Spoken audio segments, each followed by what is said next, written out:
जय हिंद साथियों, सत्यादि Sharma physical academy की यूट्यूब चैनल पर आप सभी का स्वागत है।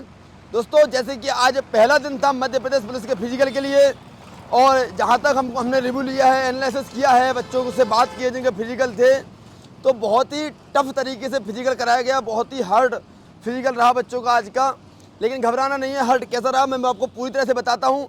सबसे पहले आपको एक न्यूज़ दे दूँ, इंदौर में पुलिस का फिजिकल 16 तारीख को नहीं कराया गया, इसका पोस्टपोन कर दिया गया है। अभी तक डेट नहीं आएगी, आगे जो भी डेट आएगी आपको बता दिया जाएगा। तो दोस्तों, अदर जो सेंटरों पर फिजिकल कराया गया वो किस तरह कराया गया मैं आपको बता दूं। जो आप लोग वीडियोज में देखते थे कि 2 मिनट 5 सेकंड में दौड़ निकली है, ऐसी 2 मिनट 5 सेकंड में निकलने वाली दौड़ों ने वहाँ पर समय लिया है लगभग 2 मिनट 22 सेकंड, 2 मिनट 26 सेकंड।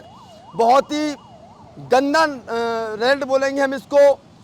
आज का जो टाइम रहा है दौड़ का वो 2 मिनट 26 सेकंड एवरेज रहा है।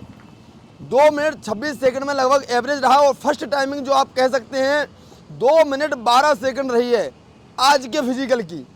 हमने हर सेंटर वालों से, स्टूडेंटों से बात की है, और मैंने पूरी बात करके आपको क्लियर बता रहा हूँ। ऐसे ही दोस्तों लॉन्ग जंप में हुआ है।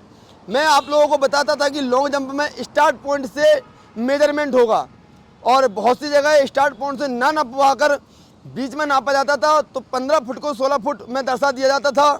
ऐसा बिल्कुल नहीं है। जो लॉन्ग जंप का मैट बना हुआ है वो टीन सेट में बना हुआ है। रेती पूरी तरह से सूखी है, तो जैसे ही आप जंप डालते हो और जहाँ से रेती थिरकना स्टार्ट होती है, यानी कि झरना स्टार्ट होती है, वहाँ से ही उसका मेजरमेंट कर दिया जाता है।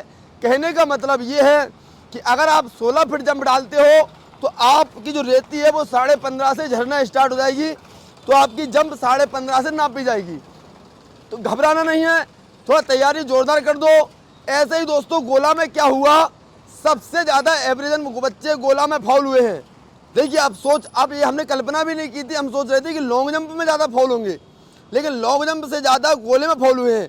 क्या हुआ कि जो पट्टी लगाई हुई थी, बच्चों का जो पैर है गोला फेंकने के बाद उस पट्टी के ऊपर आ रहा था, तो जैसे ही पट्टी के ऊपर पैर आता था वो फाउल कर दिया जाता था। तो ध्यान रहे दोस्तों, हमको जो गोला फेंकते हैं, थ्रो करते हैं, उसके बाद जो पट्टी लगी रहती है उसके ऊपर पैर नहीं आना चाहिए, एड़ी भी नहीं आना चाहिए घूम के। तो ध्यान रखना, गोले में फाउल से बचना है। मैंने वीडियो में आपको बताया था, बस फाउल से बचना है। क्यों?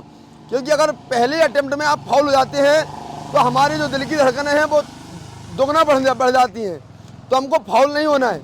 और दोस्तों अभी से मेहनत स्टार्ट कर दीजिएगा। और सबसे महत्वपूर्ण बात यह है कि मध्य प्रदेश पुलिस के फिजिकल जो है 11:30 बजे तक अंतिम बैच को दौड़ाया गया।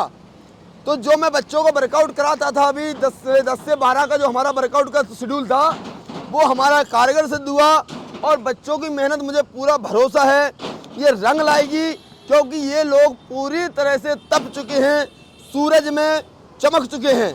इसलिए दोस्तों अभी भी मैं बता दूं, जिनका फिजिकल अभी थोड़ा समय है, इनको वो आफ्टरनून का वर्कआउट जरूर करिएगा, धूप में वर्कआउट करिएगा, क्योंकि वहाँ पर धूप में वर्कआउट कराया जा रहा है।